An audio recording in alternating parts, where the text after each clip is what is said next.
Radhe Radhe friend, कैसे हो आप सब? आशा आप सब अच्छे होंगे, स्वस्थ होंगे। तो फ्रेंड, आज मैं आपको मकर संक्रांति का त्यौहार आने वाला है, तो उसी के ऊपर एक स्टोरी लेकर आई हूँ, धर्मराज की कहानी, जो कि हर किसी को पता होनी ज़रूरी है। एक समय जब पृथ्वीलोक पर बब्रुवाहन नामक एक राजा रहता था और उसके राज्य में किसी चीज़ की कमी नहीं थी। उसी राज्य में हरिदास नामक ब्राह्मण रहता था और उसका विवाह गुणवती नामक एक स्त्री के साथ हुआ था। गुणवती अपने नाम की तरह बहुत गुणवान थी।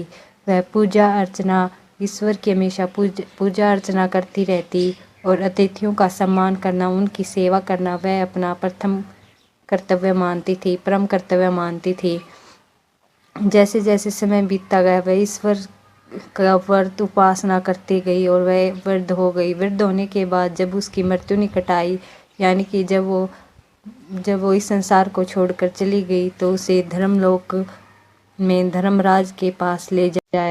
जब गुणवती को मोक्ष की प्राप्ति और वह यमदूत उसे यमलोक लेकर गए, तो उन्हें देखा कि धर्मराज अपने सिंहासन पर विराजमान है और उसके पास में चित्रगुप्त बैठा हुआ था, जो कि उसको लोगों का लेखा जोखा ब्यौरा बता रहा था। गुणवती यह सब देखकर वह थोड़ा डर गई और अपना सिर नीचे करके वहां खड़ी हो गई। जब चित्रगुप्त यमराज को गुणवती का लेखा जोखा, उसका ब्यौरा बताने लगे, तो यमराज उसका ब्यौरा सुन के काफी प्रसन्न हो गए, लेकिन दूसरे ही क्षण उसके मुख पर उदासी छा गई। उसकी उदासी को देखकर गुणवती ने कहा कि हे प्रभु, आप एक बार तो प्रसन्न हुए, दूसरी बार ऐसे उदास क्यों हो गए? मैंने तो अपने जीवन में कोई भी बुरा कार्य नहीं किया, मैंने तो अपने जीवन में सत्कर्म किए हैं, लेकिन आप मेरा ब्यौरा देखकर ऐसे उदास क्यों हो गए? मुझसे क्या भूल हो गई? हे प्रभु, मुझे बताएं। तो इस पर यमराज ने कहा कि हे देवी, तुमने अपने जीवन काल में बहुत सत्कर्म किए हैं, सभी देवी देवताओं की पूजा पाठ अर्चना की है, लेकिन कभी भी तुमने मेरी कोई उपासना नहीं की, कोई व्रत नहीं किया, मेरे नाम से कोई दान पुण्य नहीं किया। तो इस पर गुणवती बोली कि हे प्रभु, मुझे आपके उपासना के बारे में कुछ नहीं पता है और ना ही मुझे आपकी उपासना का रास्ता पता था, इसलिए मैंने आपकी उपासना नहीं की।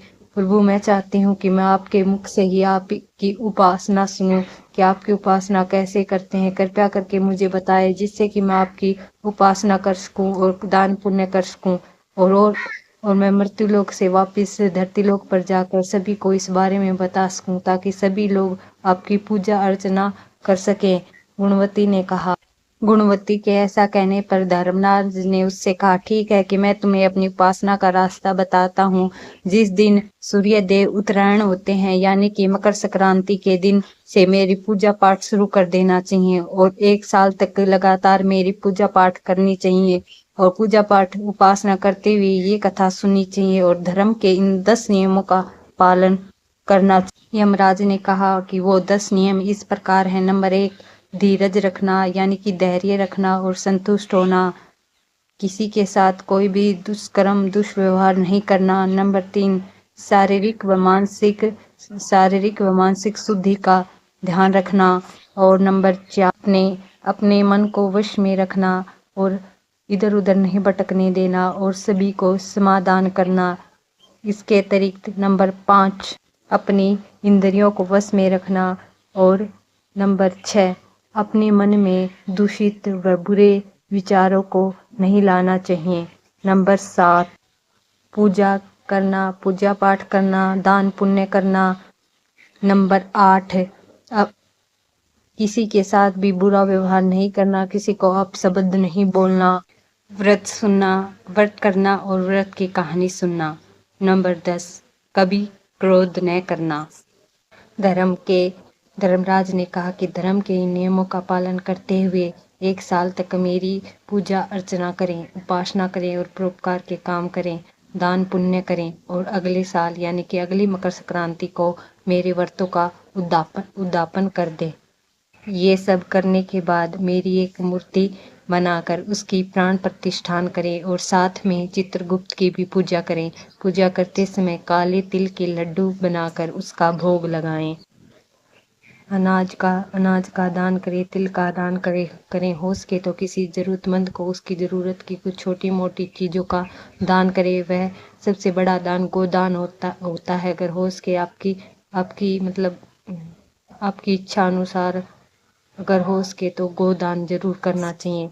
ये सब कहानी सुनकर गुणवती ने धर्मराज से कहा कि हे प्रभु मुझे फिर से एक बार धरतीलोक पर जाने दो ताकि मैं इस व्रत को विधि विधान से कर सकूं और लोगों में इस व्रत का प्रचार कर सकूं ताकि उन्हें भी इस व्रत का लाभ मिल सके और वो भी ये सब व्रत कर सके।